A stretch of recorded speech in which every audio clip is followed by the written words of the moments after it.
지난주 검찰은 국정원의 대선 및 정치 개입 투입글 121만 개를 추가 기소했습니다. 국정원의 대선 개입에 대한 국민적 분노가 끓어오르는 순간 천주교 정의구현 사제단 전주교구가 시국 미사를 열었습니다. 사제들은 지난 대선을 부정선거로 규정하고 대통령의 사퇴를 요구했습니다. 그러나 보수 언론과 새누리당은 한 원로 신부의 NLL 발언에만 초점을 맞췄습니다. 이 원로 신부와 사제단을 종교의 탈을 쓴 종북 세력으로 매도했고 대통령과 총리는 혼란을 좌시하지 않겠다고 경고했습니다. 국정원 대선 개입 문제는 새누리당이나 보수 언론의 의지에서 다시 사라졌습니다. 최기훈 기자가 보도합니다.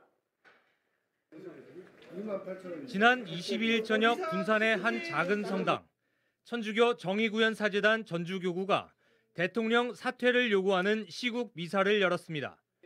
종교계에서 처음으로 대통령 사퇴라는 단어를 꺼내 들었기 때문에 언론사들도 성당을 가득 메웠습니다. 여기 써 있습니다. 빨간 걸로. 사퇴. 네, 이 딱 두 단어 때문에 이 난리가 났습니다. 정의구현 사제단 전주교구는 국가기관의 선거 개입에 대해 침묵하는 대통령에게 사퇴를 요구하겠다고 말했습니다. 표명하는 선거를 불법과 부정한 방법으로 국가기관을 동원해 무시한 것은 민주주의의 국가에서는 있을 수 없고 독재 국가에서나 가능한 일이다. 대통령의 사퇴를 촉구하는 시국 기도회와 시국 미사를 계속할 것이며 더 이상 대한민국의 대통령이 아님을 선언할 것이다. 이어진 미사에서 박창신 원로 신부는 강론을 통해 종북몰이를 이 시대의 징표로 꼽았습니다. 우리는 이 시대의 징표를 한번 보자는 거예요. 첫째, 이 시대의 징표 중에 제일로 화나는 거 있습니다. 종북몰이요, 종북몰이. 노동자, 농민 문제입니다. 이들의 권리를 정말 찾아주자. 이들의 권리를 찾기 위해서 우리는 정책을 해보자 하면 그게 무엇이 되는지 아십니까, 여러분? 빨갱이요. 노동운동 하면 빨갱이에요. 농민운동 하면 빨갱이에요. 정부가 천안함과 NLL을 종북몰이에 이용하고 있다고 비판하면서 마지막에 연평도 포격 이야기를 꺼냈습니다. 여러분 하나 예를 듭니다. 독도는 어디 땅이에요? 우리 땅. 우리 땅이죠. 일본이 자기 땅이라고 와가지고 독도에서 훈련하면 우리 어떻게 해야 돼요? 대통령이? 어떻게 해야 돼요? 오지마. 왜 대답 없어요? 오지마. 쏴버려야지. 안 쏘면 대통령 그 문제 있어요. 예. 그러면 NLL 문제 있는 땅에서 한미 군사운동을 계속하면 북한에서 어떻게 하겠어요? 예? 이 양반이 국가 보안법에 걸리네. 쏴야지. 그것이 연평도 포격 사건이에요. 그래놓고 북한을 촉으로 만들어가지고 지금까지 이 난리를 치르고 선거에 이용하고 한 겁니다. 전체 강론 20분 가운데 마지막 2분에 나온 이야기입니다. 그런데 다음 날 첫 소식입니다. 천주교 정의구현 사제단의 어제 시국 미사가 정치권을 뒤흔들고 있습니다. KBS는 정의구현 사제단이 정치단체라도 된 것이냐 보도합니다. 테이반대 등 시국 현안과 관련해 목소리를 내면서 정부와 마찰을 빚으며 긴장 관계를 유지해왔습니다.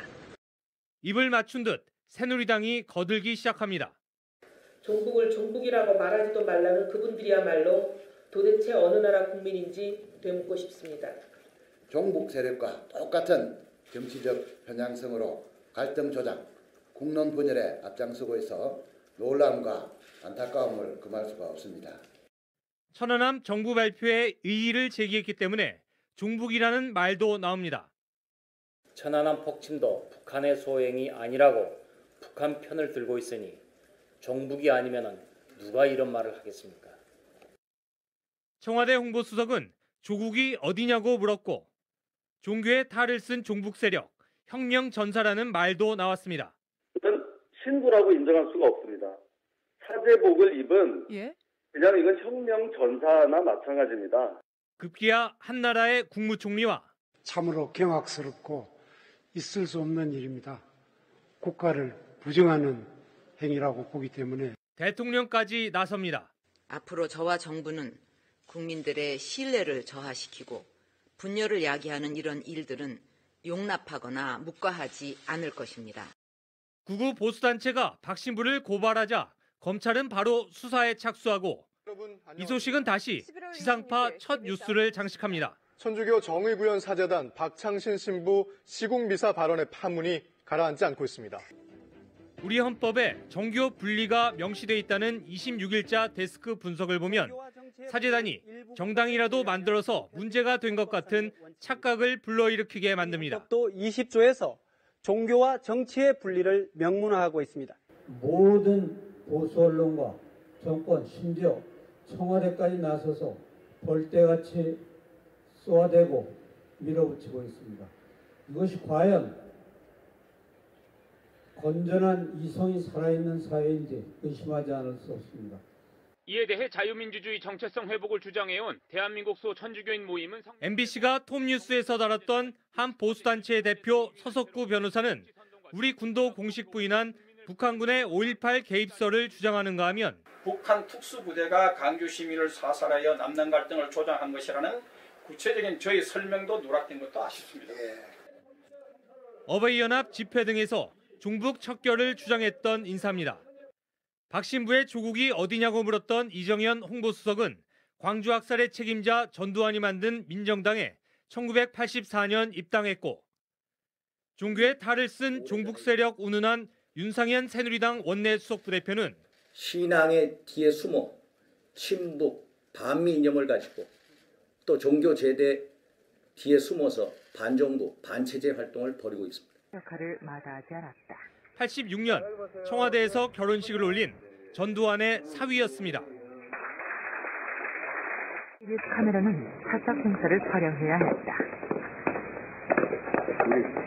우리요 한년 나와서 여기서만 앉아가지고 5.18 광주민주화운동의 진상을 알리려다 테러를 당한 박신부에게 이들이 조국 운운할 자격이 과연 있는지 의문입니다.